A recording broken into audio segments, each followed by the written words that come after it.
سبحانك لا علم لنا إلا ما علمتنا اللهم علمنا ما ينفعنا وزدنا علما اللهم اجعل أعمالنا خالصة لوجهك ولا تجعل فيها حظا لغيرك آمين يا رب العالمين.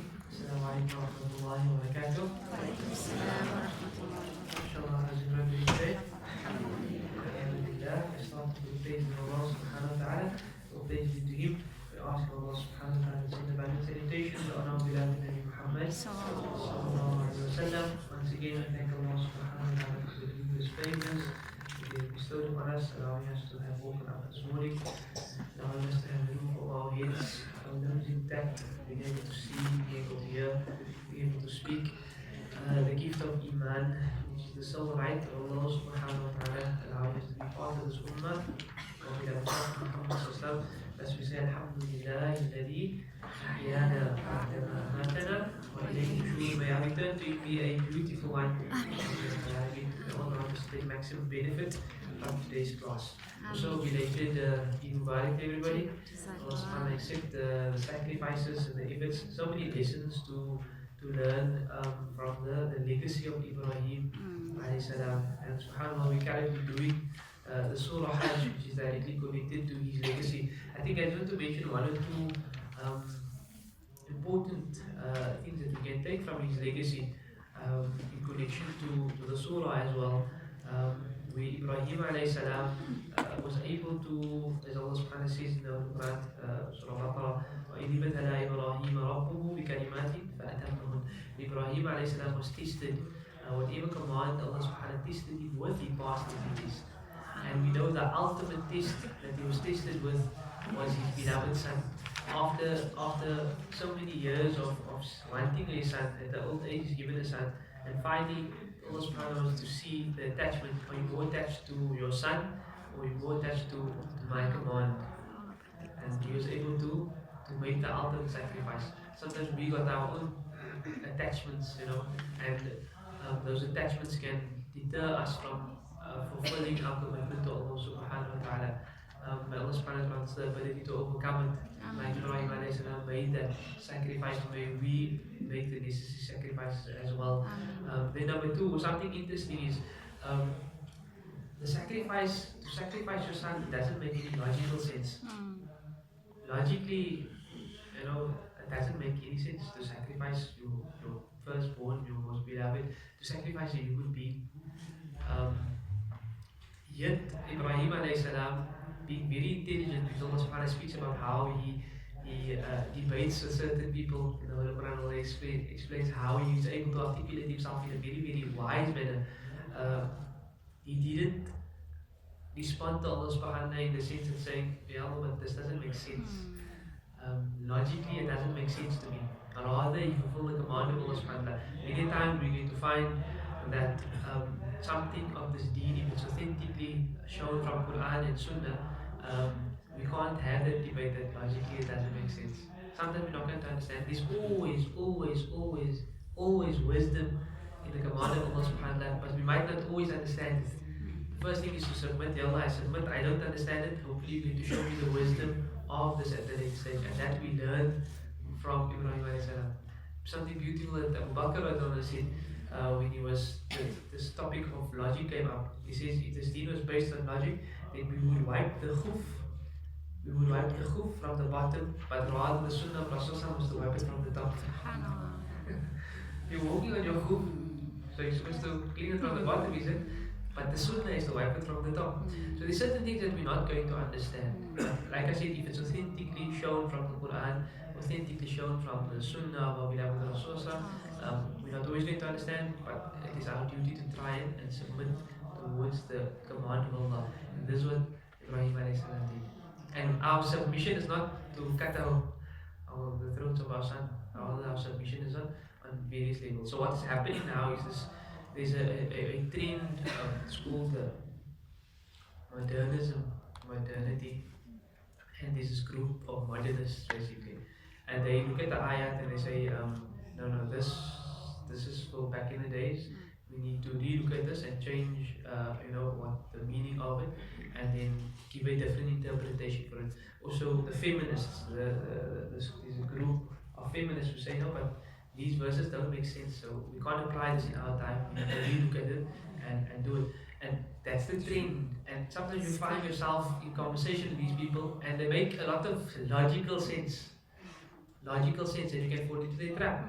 So may Allah subhanahu wa ta'ala protect us from that, safeguard us on the command of Allah subhanahu wa ta'ala. Again, many times we're going to hear something and we're going to say, but this doesn't make sense. But once it's explained, inshallah, it makes a lot of sense, a lot of wisdom. One of the, just a quick example, is sometimes the ayat of inheritance. A lot of people have issue with, okay, but now why does the son get so much, why does the daughter get so much? And I just want to give you an example of how it's easily explained with wisdom. Son and daughter get double single. So the son gets double the amount of what the daughter gets. And I personally had arguments with people where they said, no, we need to, it's my inheritance and I need to make sure that my children are, together in this, they live together, they're getting together, they're getting the same. So anyway, so if you look at the beauty behind, the deen of Islam, unfortunately, sometimes holistically it's not being practiced as it's supposed to be practiced. But the laws of Islam are still fulfilled. So a man's responsibility is not double fold, but multiple fold. For example, if he has a mother that is no longer married, or she's a widow, or even if both parents are alive but the father is not able to provide for her any longer, it's the son or son's responsibility to take care of the mother, number one. If he's married, that's his responsibility to take care of his wife. And if there's children, it's his responsibility to take care of the children. If there's a sister, he must get involved there as well. So when inheritance comes, the inheritance comes to the son double the amount, and to the daughter half the amount. The daughter that gets the money, that's her own money. The husband must spend on her. She doesn't have to spend the same. If she has a mother, it's not her responsibility. To the best of her ability, she can assist, but it's not her responsibility to spend on the parents. Where she can, but it's the son's responsibility. And the children, it's the husband's responsibility. So whatever she gets in, it's hers. She can do with it what she wants. She doesn't have to give a cent to anybody. Whereas the husband must spend on his mother, spend on his wife, and spend on his children. That double is not even enough. And the mother still has her money. Very quickly. Very quickly. But there's a whole thing about these ayat doesn't make sense and we have to change it. Allah protect us from that. So that's one of the beautiful things that we see from Ibrahim alayhi salam. Allah, it is your command. Bismillah. I'm going to do it. And then something beautiful as well, and that is the sacrifice and the slaughter. Obviously, it was the place of the ram, and then Rasulullah explains to us that regarding the sheep, when slaughtering the sheep, there's a lot of etiquette. So the knife must be sharpened before, not by the sheep. The knife must be extremely sharp so that scientifically is proven, like after one slit, the jugular is cut and it doesn't feel in your arm anymore. You mustn't pull and drag and take it in a nice way. The other animals mustn't see the blood that's there, or make sure that it's away. And something beautiful, a beautiful point, that if an animal must be shown humanity, an animal must be shown humanity, then imagine your ex-Muslim brother and sister. Allah shows us that with animals you have to show them humanity.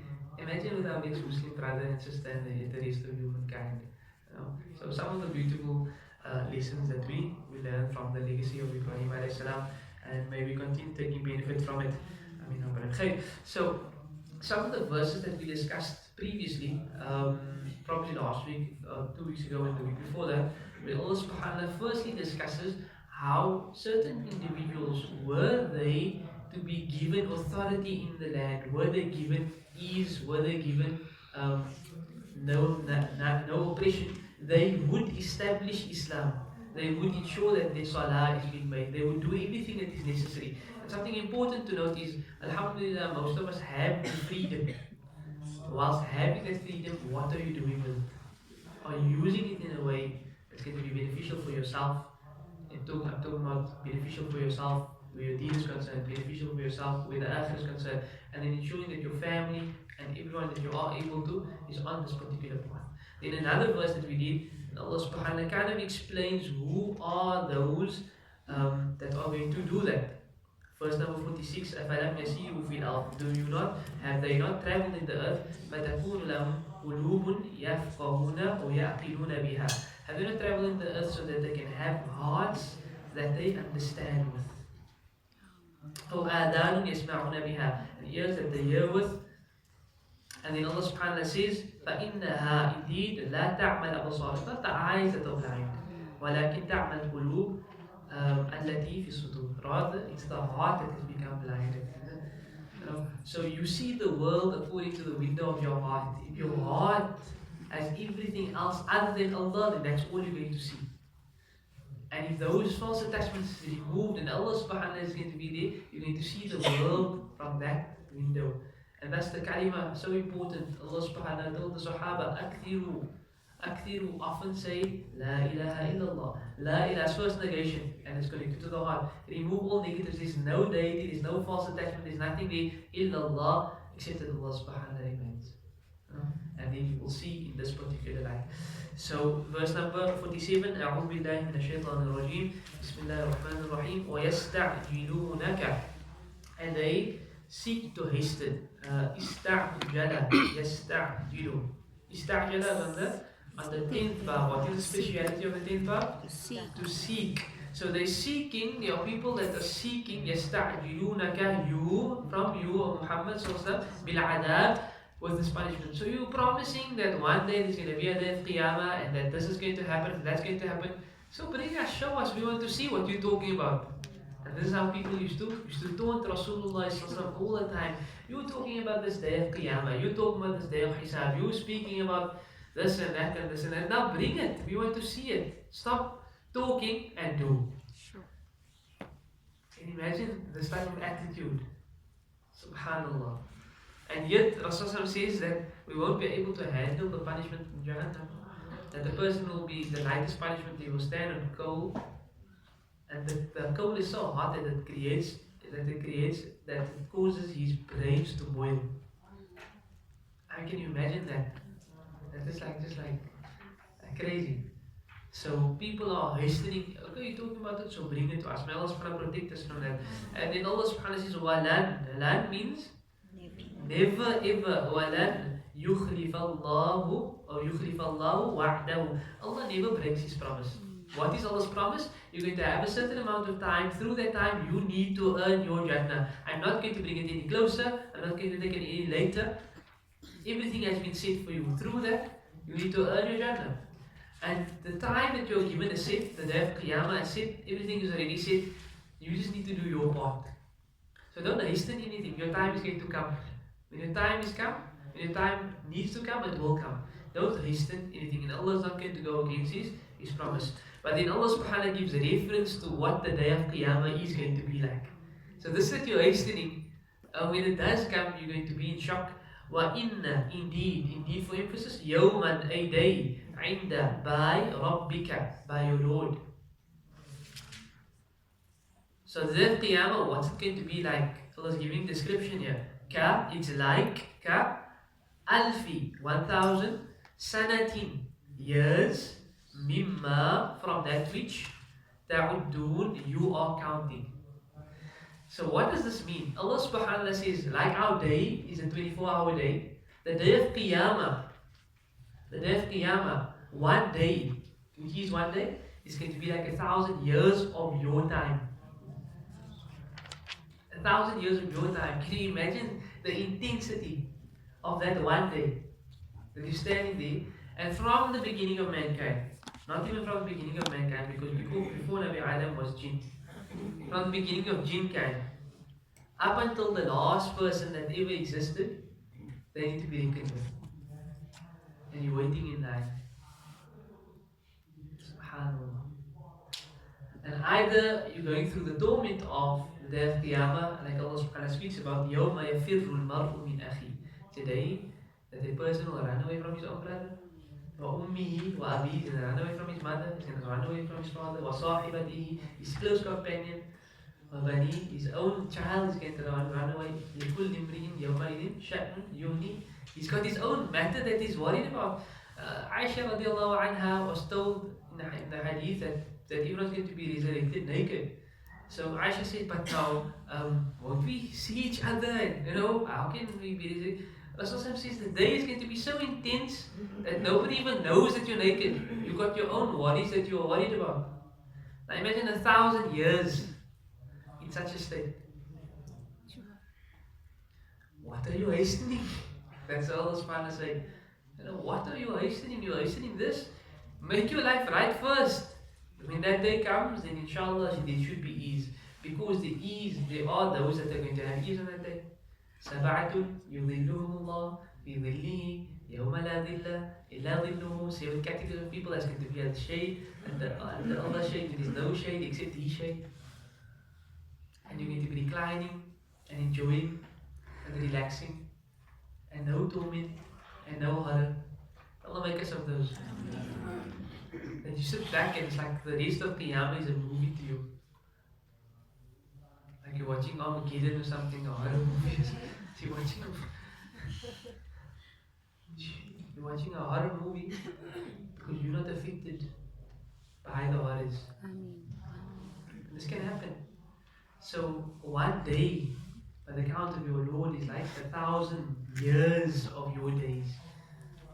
Don't rush what is to come. Rather prepare what is to come. Prepare for what is to come. Allah subhanahu wa ta'ala is to prepare well. Ameen Rabbil Alameen. May Allah make us of those that under His throne, under His shade, when there's no shade except His shade.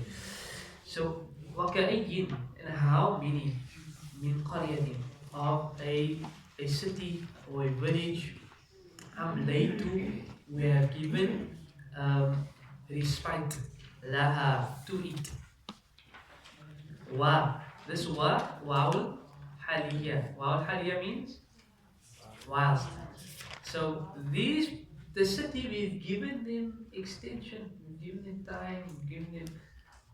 But what was this state? Whilst here they were ظالمة, they were in a state of injustice, they were in a state of wrong. Whilst Allah has given them more time to turn back and more time to do good, they were using that more time to do more wrong. More time to do more bad. How much more wrong can I do?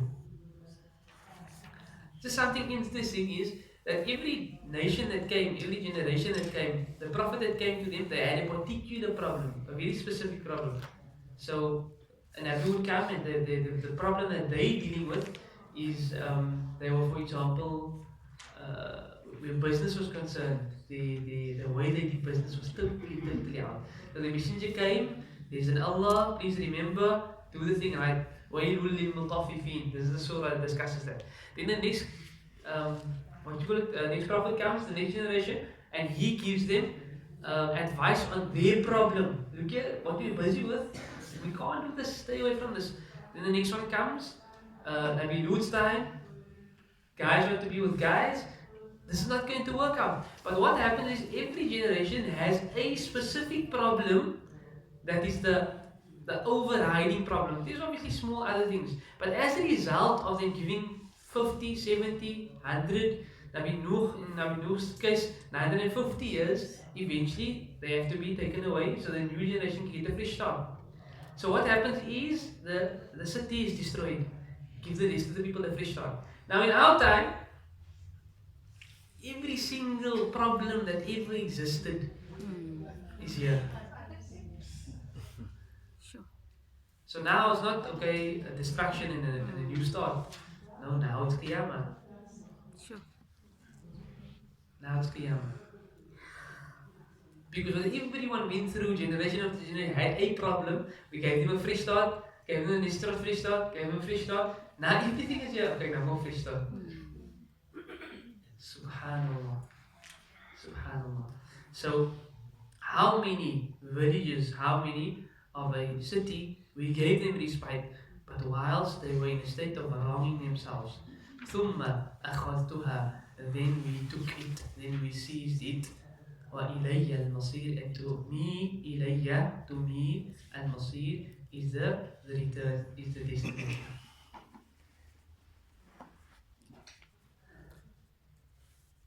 With all this intensity of these verses, the verses are very intense. Look how beautifully Allah subhanahu wa ta'ala speaks now. Qul, say to them, O Muhammad, Qul, the command is given, the directive is given directly to Nabi Muhammad sallallahu alaihi wasallam. Ya ayyuhan nas, O mankind. Allah subhanahu wa ta'ala doesn't even restrict it over here to all believers. Oh, you believe. Oh, no, Allah subhanahu wa ta'ala again says to Nabi Muhammad sallallahu alaihi wasallam, speak to everybody and give them all this message. Ya ayyuhan nas. Oh mankind. Very general. There's many verses that says, Ya ayyuhal ladina amanu. وَيَا أَيُّهَا الَّذِينَ كَفَرُوا وَإِنَّ الْمُشْرِكِينَ. Here, after we've just explained the reality of the Qiyamah being like 1,000 years of your time, Allah subhanahu wa ta'ala says to the Muhammad sallallahu speak to all of them. وَمَا أَرْسَلْنَاكَ إِلَّا رَحْمَةً لِلْعَالَمِينَ. All of the world. Ya ayyuhan nas, innama ana, I am only, innama is only, ana, I, innama ana lakum, I am only to you, nadhirun, a warner. I'm warning you about the reality of the day of Qiyamah, mubinun, a clear warner. This was some subjective. You can only do so much, you can only remind, you know? But the choice of the person is up to him as to whether he's going to follow the guidance. فَالَّذِينَ آمَنُوا. So those who آمَنوا, they believe.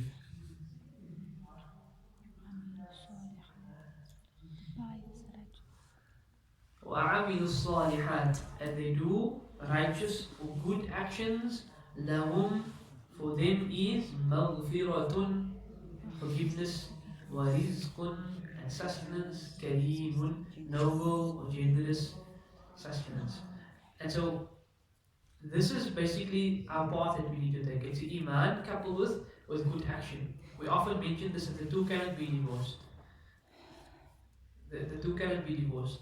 I know my mind is in my heart, so don't judge me. I do what I need to do because my mind is in my heart. That's often a statement that is made, you know. But Allah subhanahu wa ta'ala is the ultimate judge.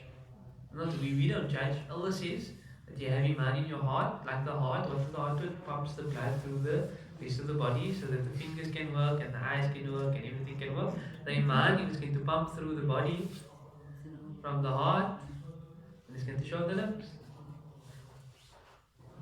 So the two are always connected, belief and action. And for these people is maghfirah, is forgiveness. Now look at the beauty of this. Those who believe and are doing good deeds, Allah connects that with maghfirah. A person who needs forgiveness. Someone who slips up, someone who sins, someone who is wrong. So within the sentence of Allah telling you that, okay, if you have Iman and you have good deeds, I know that you are going to slip up, but so long as you're trying, because you have these two things, I'm going to naturally forgive you.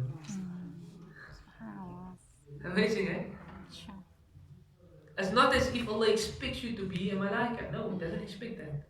He needs you to try. Because maghfirah is only for a sinner. Maghfirah is only for the one who has sinned. And Allah subhanahu wa ta'ala says, for the one who believes and is doing good, maghfirah is for him. He's going to be forgiven. That person is going to be forgiven. Because on your path you're going to try, you're going to slip up, but because you try, I'm going to forgive you. SubhanAllah. وَرِزْقٌ كَرِيمٌ, and an honorable, generous sustenance.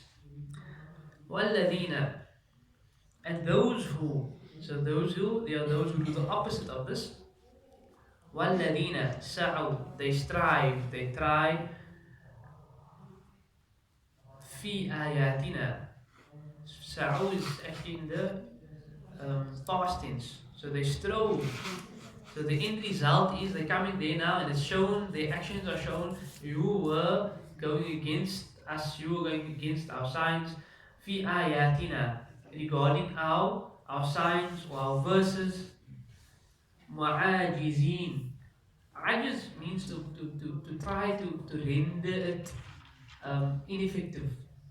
So our verses that were sent to you, you didn't want to apply it. Not only that, you tried to get others not to follow it.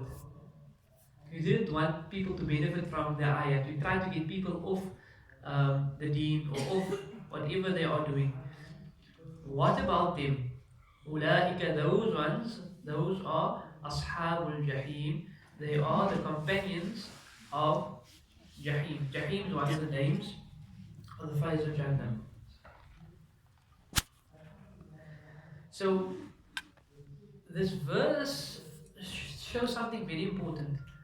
It's not only these people are not only doing bad, but they are trying to get others off the path as well. And so there's a hadith that is, if you understand the reality of this hadith, it should have a great impact on how we interact with others and what we promote.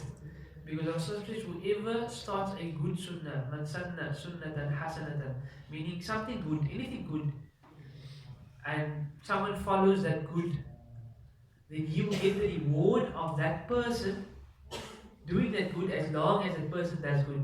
And if that person teaches other people to do good, you get the reward of it. So, for example, you guys someone, look here, let's start this charity.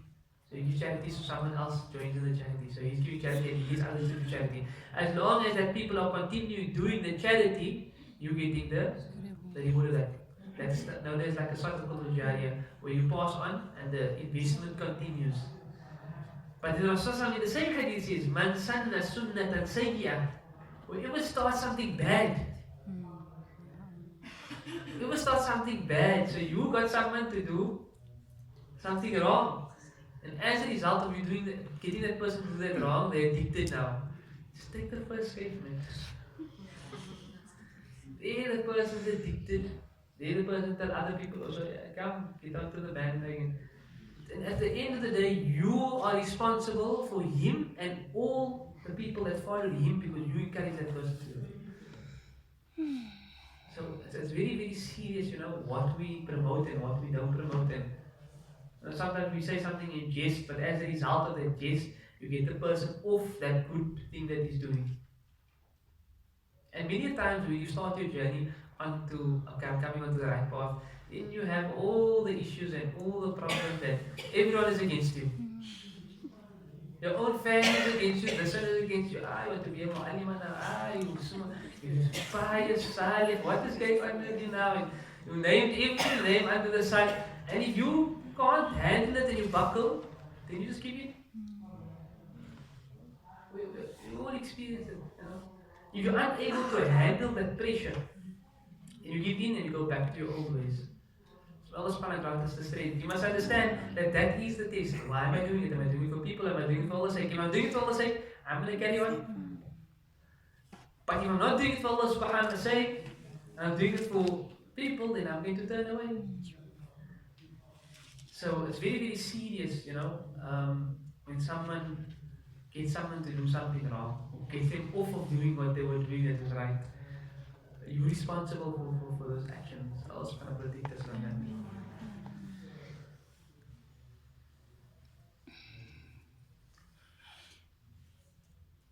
Okay. وَمَا أَرْسَلْنَا. I didn't get the 5 minutes, shall we got time out? Quite fast. Okay, we can do one more verse. I normally get the 5 minutes. I didn't get that memo.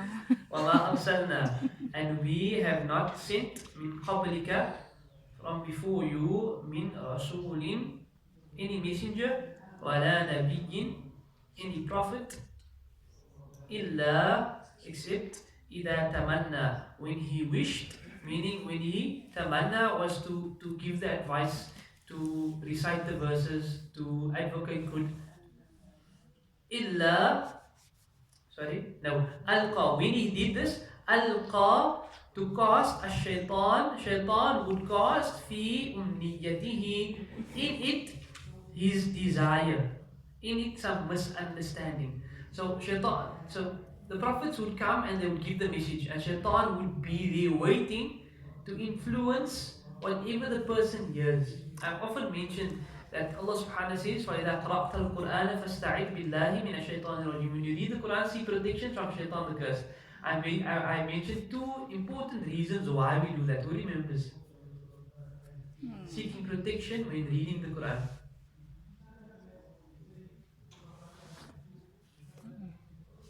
Anyone? It's going to be a sign if you're really listening, my close enough. Save yourselves.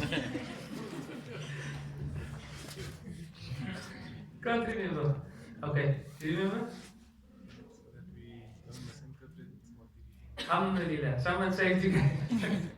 So Allah subhanahu wa ta'ala says when you read the Quran, seek protection from shaitan because the reason for this is one of the reasons is that when you read that he doesn't give you a misunderstanding of that verse. Sometimes you incline to something that might not be correct. So you use the verse of the Quran to accommodate your understanding, which is off the path. Shaitan is very capable of doing this, and you see that you'll see that many a times. But the Quran says so. The Sunnah says so, but it's not even in accordance with God. Because Shaitan now gave you a misunderstanding of it. And then the second important thing is, sometimes you're going to be inspired. You're going to say, okay, I'm going to try now again. And then Shaitan will say, no man, don't worry, when you're older, when you get a certain age, and you're going to go on Hajj, and you're going to change your life. So now you delay what you were inspired by because of him. So Allah subhanahu wa ta'ala says, when the Prophet used to give the message, then Shaitan is always there whispering in the people's ears. Not now, don't worry about it, later. And they would take it to heart. في أمنيته into it, their desire, their misunderstanding. But فَيَنْسَخُ اللَّهُ. But many a times Allah subhanahu wa ta'ala would wipe out or abolish مَا يُلْقِي الشَّيْطَانِ, what shaitan would cast. ثُمَّ يُحْكِمُ اللَّهُ. Then Allah subhanahu wa ta'ala will establish ayatihi, his verses, wallahu, and Allah is alimun hakim.